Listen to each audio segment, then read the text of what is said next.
Friends, सबसे पहले मैं आप सबका बहुत बहुत स्वागत करता हूं।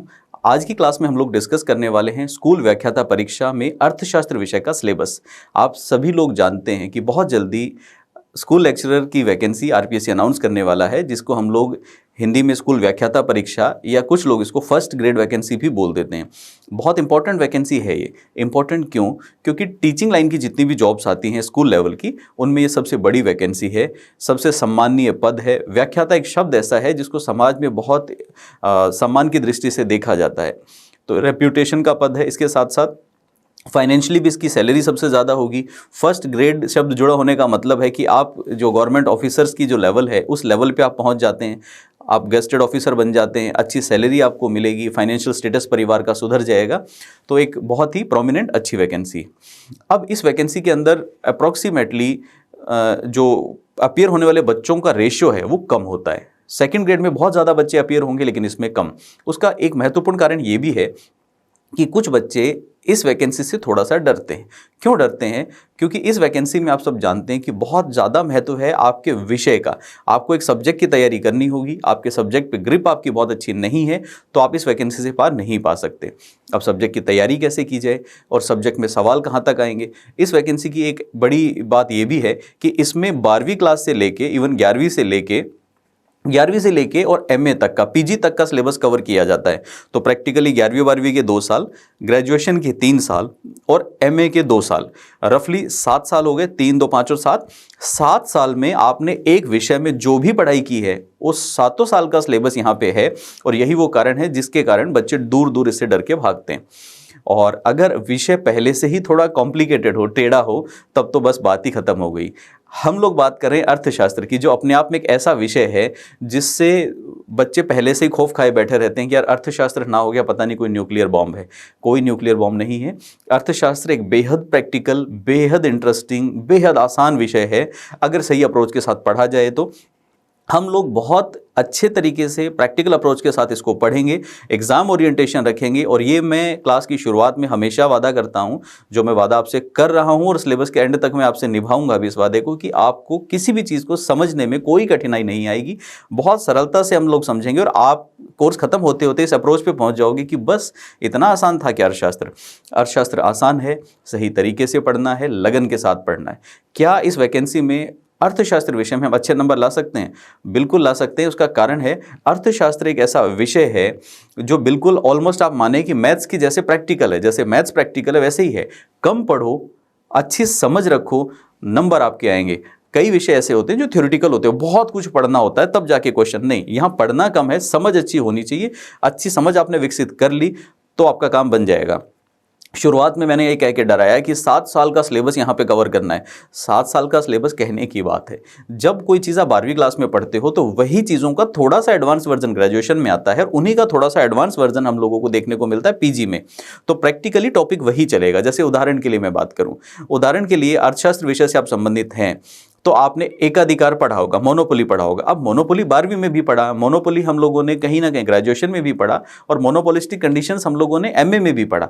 तो प्रैक्टिकली वही चीज़ है, उसी का एक्सटेंशन है। तो आप डरे नहीं, सिलेबस बहुत ज़्यादा नहीं है। लेकिन हाँ, फर्स्ट ग्रेड की तैयारी कर रहे हैं, स्कूल लेक्चरर बनने वाले हैं और हमें पक्का सिलेक्शन चाहिए तो मेहनत करनी पड़ेगी। और वो मेहनत आपसे ज़्यादा मैं करूँगा, इस बात का मैं आपसे वादा करता हूँ। अच्छी मेहनत के साथ, सही सटीकता के साथ हम लोग पढ़ाई करेंगे।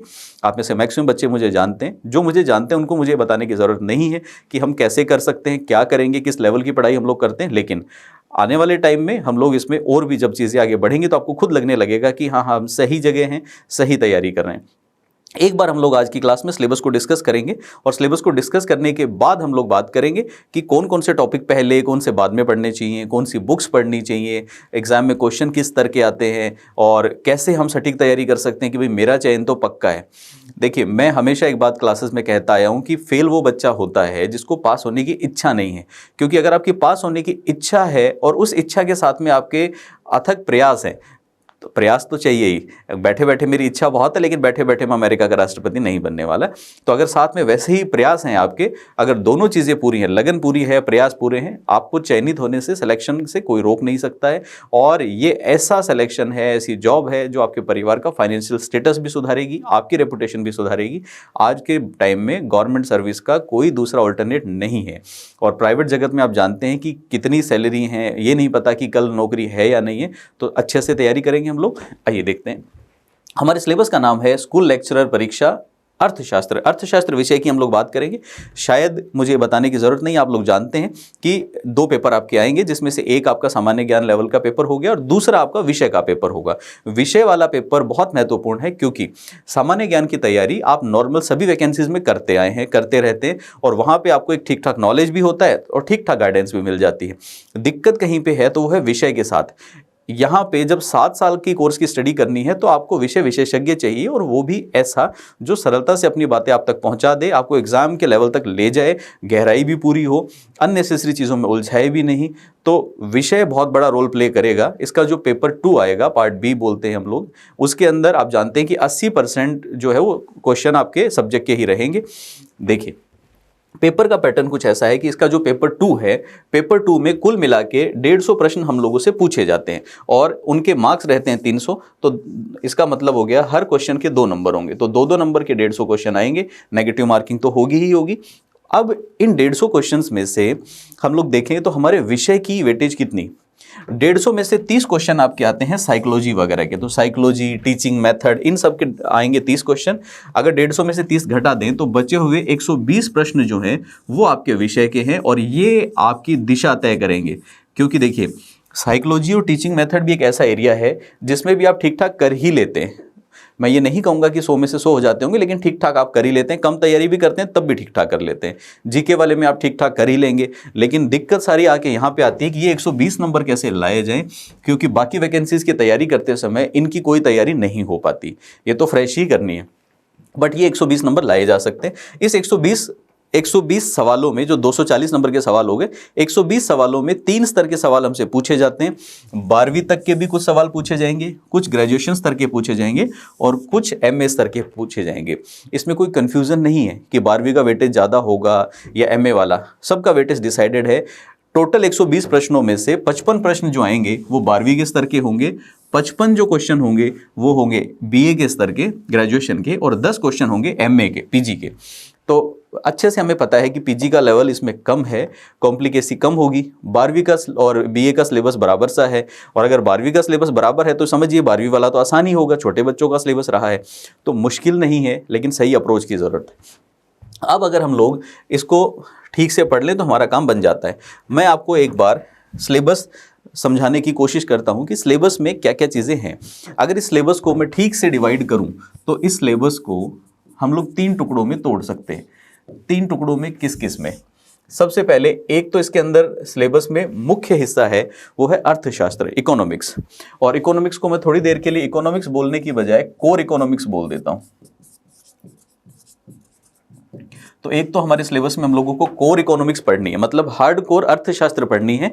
इस अर्थशास्त्र के अलावा पेपर का सिलेबस का एक और हिस्सा है जिसमें हम लोगों को जानना है सांख्यिकी के बारे में। तो अगला जो है हमारा वो है सांख्यिकी, और सांख्यिकी के बाद में एक और सिलेबस का टुकड़ा हम लोग कर सकते हैं जिसको हम लोग नाम दे सकते हैं करंट इकोनॉमिक्स।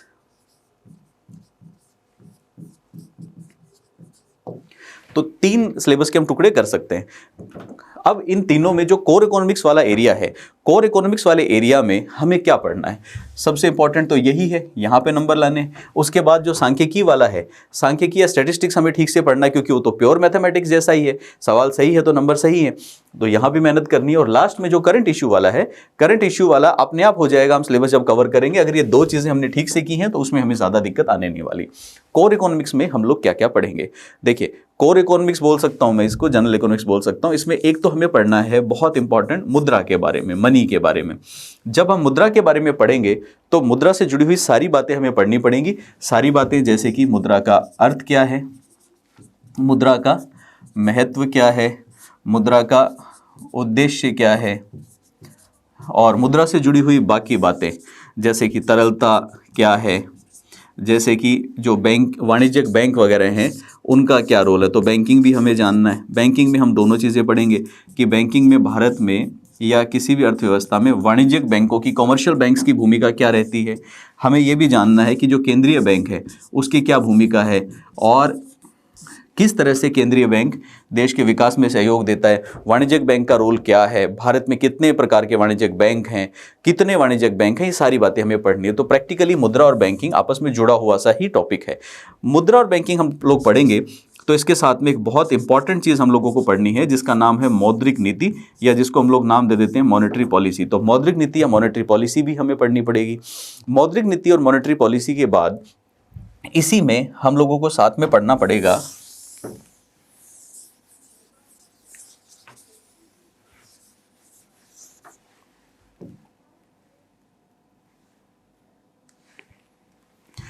हम लोगों को पढ़ना पड़ेगा राजकोषीय नीति। तो हमें राजकोषीय नीतियों के बारे में भी जानकारी चाहिए कि राजकोषीय नीतियां क्या होती हैं, किसी देश में राजकोषीय नीति कौन बनाता है, कैसे बनाई जाती हैं, कैसे लागू की जाती हैं और इसका मौद्रिक नीतियों के साथ में संबंध क्या है। तो दोनों बातें हमें पढ़नी है। इसके अलावा हम लोगों को पढ़ना है अर्थशास्त्र के जो बेसिक कॉन्सेप्ट हैं, जैसे कि अर्थव्यवस्था या अर्थशास्त्र दोनों किसे कहते हैं। तो अर्थशास्त्र किसे कहते हैं, अर्थशास्त्र का अर्थ क्या है, अर्थशास्त्र की अलग अलग विचारकों के द्वारा परिभाषाएं क्या दी गई हैं, और इसके अलावा अर्थशास्त्र में केंद्रीय समस्याएं क्या हैं। तो अर्थशास्त्र की बेसिक प्रॉब्लम्स क्या, किसी भी इकोनॉमी के अंदर केंद्रीय समस्याएं होती हैं, जैसे कि जो संसाधन है उनका श्रेष्ठतम उपयोग कैसे किया जा सकता है, उनका आवंटन कैसे करें, चयन की समस्या होती है कि चॉइस कैसे करें, चूज़ कैसे करें कि किसको कहाँ पे लगाना है, ये सारी चीज़ें। तो ये सब चीज़ें हम लोगों को पढ़नी। इसके साथ साथ हम लोगों को पढ़ना पड़ेगा मांग और आपूर्ति के नियम के बारे में। तो मांग के बारे में जब हम लोग पढ़ेंगे तो हम यहाँ पे मांग का नियम पढ़ेंगे, मांग के नियम के साथ में मांग के नियम के अपवाद पढ़ेंगे, हम लोग मांग की लोच के बारे में पढ़ेंगे, हम लोग उपभोक्ता संतुलन के बारे में पढ़ेंगे। उपभोक्ता संतुलन के साथ साथ हम लोग उत्पादक के जो संतुलन वगैरह है उसके बारे में पढ़ेंगे, आपूर्ति के बारे में पढ़ेंगे। तो ये वाला एरिया आ गया। इस एरिया के साथ साथ हम लोग ये पढ़ने के साथ साथ हम लोग कवर करेंगे साथ में कि प्रोडक्शन फंक्शन या उत्पादन फलन ये क्या है, अलग अलग जो वेरिएबल्स होते हैं उनका, वेरिएबल्स का रोल इसमें क्या है, वेरिएबल्स के अलावा पैमाने का प्रतिफल क्या चीज़ है वो हम लोगों को पढ़ना है। इसके अलावा ये तो इकोनॉमिक कॉन्सेप्ट हो ही गए। इसके अलावा हम लोगों को पढ़ना है इन्वेस्टमेंट के बारे में कि भारत में या किसी भी अर्थव्यवस्था में इन्वेस्टमेंट कहाँ कहाँ से आता है, कैसे आता है। इस संबंध में हम लोग भारत में एफडीआई के बारे में जानकारी लेंगे कि फॉरेन डायरेक्ट इन्वेस्टमेंट भारत में कैसे आता है। थोड़ा बहुत हम लोग पढ़ेंगे फॉरेन पोर्टफोलियो इन्वेस्टमेंट के बारे में, वो कैसे आता है। हम लोगों को पढ़ना है अंतर्राष्ट्रीय व्यापार। तो अंतर्राष्ट्रीय व्यापार के बारे में, इंटरनेशनल ट्रेड के बारे में हम लोगों को पढ़ना है। इंटरनेशनल ट्रेड जब हम लोग पढ़ेंगे तो हम लोग पढ़ेंगे कि अंतर्राष्ट्रीय व्यापार कैसे होता है, उसके लिए कौन कौन से सिद्धांत हैं, विचारकों के विचार क्या है, किसी देश को अंतर्राष्ट्रीय व्यापार में फ़ायदा हो रहा है तो म्यूचुअल जो कंट्री है, अपोजिट कंट्री है, जो दूसरा देश है, उस देश में इसका क्या प्रभाव पड़ रहा है, ये सारी चीज़ें हम लोग पढ़ेंगे।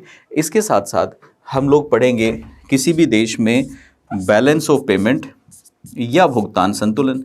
तो हम लोग पढ़ेंगे कि ये भुगतान संतुलन या बैलेंस ऑफ पेमेंट क्या होता है, इसकी कौन कौन सी परिस्थितियां हो सकती हैं, घाटे की परिस्थिति या बैलेंस ऑफ पेमेंट का डेफिसिट कब कहलाता है, इसका सरप्लस कब कहलाता है, किसी कंट्री का जो बैलेंस ऑफ पेमेंट है वो बैलेंस या संतुलित कब कहलाता है, अगर ये संतुलित नहीं है तो उसके कारण क्या हो सकते हैं, उसके प्रभाव क्या हो सकते हैं, ये सब चीज़ें हमें पढ़नी है। इसके साथ साथ हम लोगों को थोड़ा सा, ज़्यादा नहीं लेकिन थोड़ा सा हम लोगों को इसको पढ़ते समय ही और विदेशी मुद्रा के बारे में भी पढ़ना पड़ेगा। तो विदेशी मुद्रा विनिमय या फॉरेन करेंसी एक्सचेंज या करेंसी एक्सचेंज के बारे में भी हमें थोड़ी बहुत जानकारी साथ में लेनी पड़ेगी।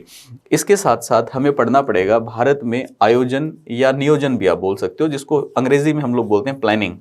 तो हमें प्लानिंग के बारे में पढ़ना पड़ेगा। प्लानिंग का मतलब है हमारे देश में आज तक डेवलपमेंट के जो काम हुए हैं उनके लिए किस तरह से प्लान बनाए जाते हैं, प्लान बनाने के लिए जिम्मेदार अथॉरिटी कौन है, भारत में पहली बार प्लानिंग स्टार्ट कब हुई, वर्तमान में प्लानिंग कौन करता है। और एक नाम आप सबने सुना है, पंचवर्षीय योजना। वो पंचवर्षीय योजना जो है उसका क्या स्टेटस है ओवरऑल, कब खत्म हुई, कौन सी कब बनी, किसके क्या उद्देश्य थे, कौन सी पंचवर्षीय योजना सफल रही, अगर कोई फेल हो गई तो उसके कारण क्या थे, ये सब बातें हम लोगों को यहाँ पे कवर करनी है। इसके साथ पंचवर्षीय योजनाएं हमने पढ़ी, उसके बाद हम लोगों को ये भी पढ़ना है कि भारत में पंचवर्षीय योजनाओं की जगह अब नीति आयोग, पंचवर्षीय योजनाएं खत्म हो गई, योजना आयोग को समाप्त कर दिया गया, उसकी जगह नीति आयोग आ गया। तो नीति आयोग क्यों आया, अगर नीति आयोग आ गया तो उससे क्या फ़र्क पड़ेगा, नीति आयोग की कार्यशैली कैसे डिफरेंट है, ये सब कुछ हम लोगों को कवर करना है। इसके साथ साथ हम लोगों को पढ़ना है डेवलपमेंट के बारे में, विकास के बारे में।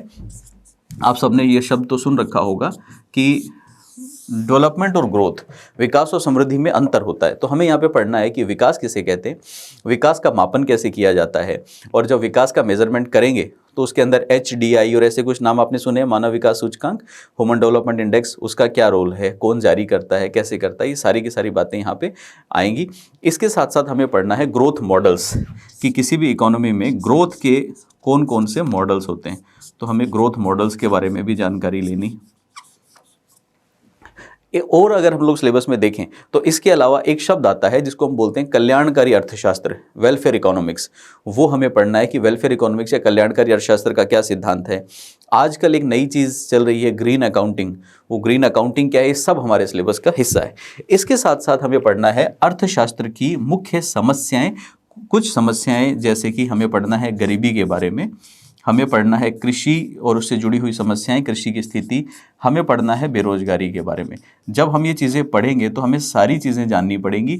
बेरोजगारी का अर्थ क्या है, गरीबी का अर्थ क्या है, बेरोजगारी और गरीबी के कारण क्या होते हैं, बेरोजगारी और गरीबी के समाधान क्या होते हैं, बेरोजगारी और गरीबी को नापा कैसे जाता है, और भारत में इसका मेजरमेंट कैसे होता है, इनके आंकड़े कौन जारी करता है, वर्तमान परिस्थिति क्या है, ये सब कुछ हमें साथ में कवर करना पड़ेगा। ये कवर करने के साथ साथ कुछ एक छोटे मोटे टॉपिक और रह जाएंगे, जैसे कि एग्जाम्पल के लिए कीन्स मॉडल क्या है ना, स्लट्सकी मॉडल क्या है, वो मॉडल्स भी हम लोगों को कवर करने पड़ेंगे। लगभग हम लोग जब इतना कवर कर लेते हैं, इतना कवर करते ही साथ में एक इन्फ्लेशन भी, मुद्रास्फीति भी पढ़ेंगे। इतना जब हम कर लेते हैं तो लगभग आप मान के चलें कि हमारा ये जो कोर इकोनॉमिक्स वाला एरिया है ये कंप्लीट हो जाता है, ये कवर हो जाता है। अब कोर इकोनॉमिक्स कंप्लीट हो गया, अब हमें चलना पड़ता है स्टैटिस्टिक्स के बारे में, सांख्यिकी के बारे में। जब हम सांख्यिकी पढ़ना स्टार्ट करेंगे तो सांख्यिकी में भी हमें काफ़ी एरिया कवर करना पड़ेगा, जिसमें सबसे पहले तो हम लोगों को पढ़ना है माध्य, माध्यिका और बहुलक। तो मीन, मोड और मीडियन, ये तीनों हम लोगों को पढ़ने हैं, जो अपने आप में ही एक लंबा चौड़ा कॉन्सेप्ट है। मीन, मोड, मीडियन के साथ साथ हम लोगों को पढ़ना पड़ता है ग्राफ्स का यूज़, कि इकोनॉमिक्स के अंदर ग्राफ्स का, चित्रों का प्रयोग कैसे किया जाता है। हम लोगों को यहाँ पे पढ़ना है कोरिलेशन, सहसंबंध जिसको बोलते हैं।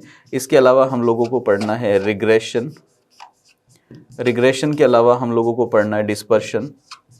तो कोरिलेशन, डिस्पर्शन, रिग्रेशन, ये सारे के सारे हम लोगों को पढ़ने हैं, और इनको पढ़ते समय साथ साथ हम लोगों को टेबुलेशन, सैम्पलिंग, ये चीज़ें भी पढ़नी है। अब इसको मैं दूसरी भाषा में कह सकता हूँ कि सांख्यिकी का अच्छा खासा एरिया है, ठीक से कवर कर लें तो ये एरिया बहुत अच्छे नंबर हमें दिला के जाएगा। मुश्किल नहीं है, मुश्किल नहीं है, सिंपल है, लेकिन समझना पड़ेगा, बिना समझे बात बनेगी नहीं। अब आ जाता है हमारे सिलेबस का तीसरा हिस्सा। तीसरा जो हिस्सा है उसका नाम है करंट इकोनॉमिक्स, या जिसको मैं कह सकता हूँ समसामयिक अर्थशास्त्र। इस समसामयिक अर्थशास्त्र में हमें क्या पढ़ना है? देखिए, समसामयिक अर्थशास्त्र में हम लोगों को बेसिकली दो बातें मुख्य रूप से जाननी है। एक तो हम लोगों को पढ़ना है राजस्थान की अर्थव्यवस्था, और दूसरा हम लोगों को पढ़ना है भारत की अर्थव्यवस्था।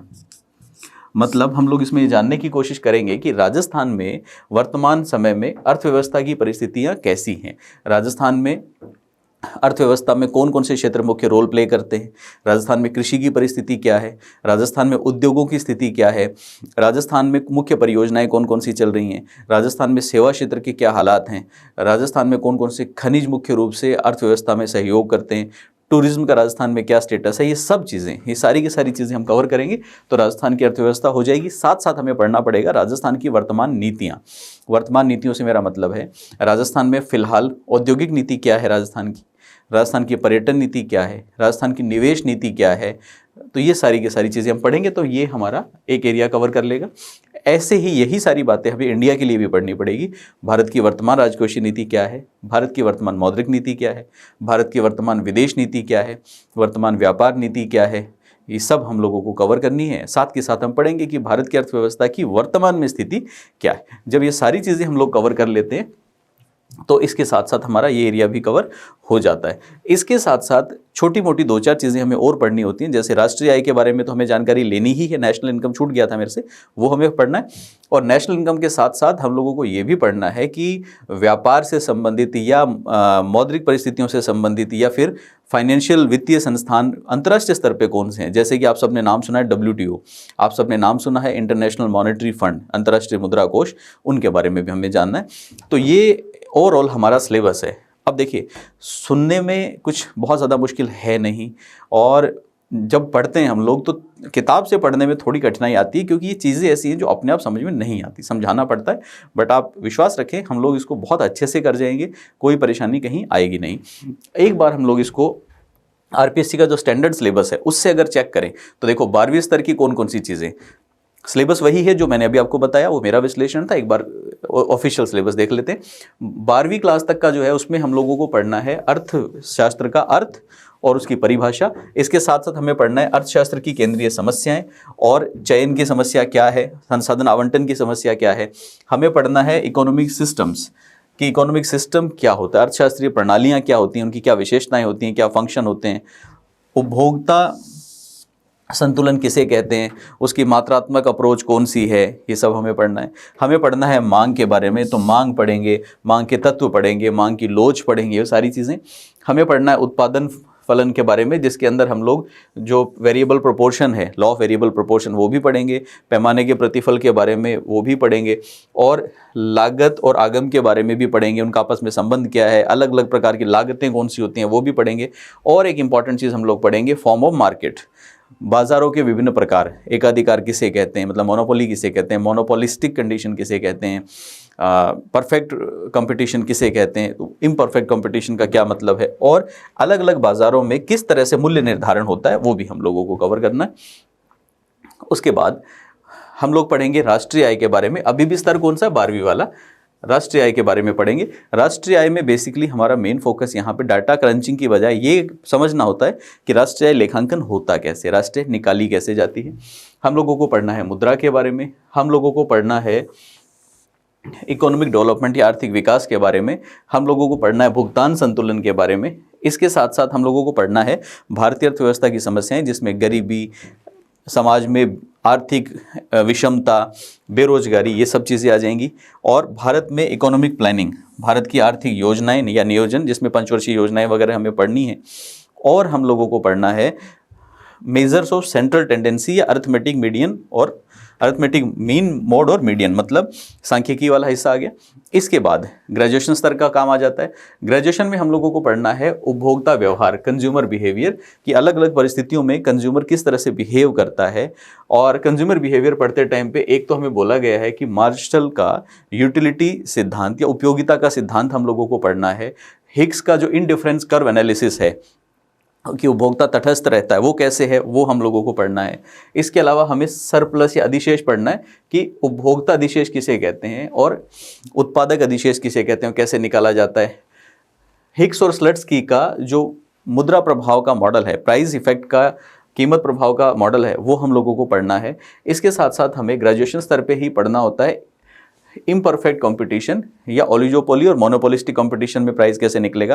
प्रैक्टिकली वही 12वीं में भी कवर हो गया, यहाँ फिर से आ गया। इसके साथ साथ स्टॉक फ्लो, ये सब हमें पढ़ना है। कंजम्पशन हाइपोथेसिस पढ़ना है, मल्टीप्लायर पढ़ना है। और मुद्रा वाला जो हमने पहले पढ़ा था वो यहाँ फिर लौट के आ गया, जिसमें हमें पढ़ना है कि मुद्रा की मांग किन कारणों से होती है, तरलता का जाल या लिक्विडिटी ट्रैप क्या है, और मुद्रा की क्वांटिटी थ्योरी क्या है।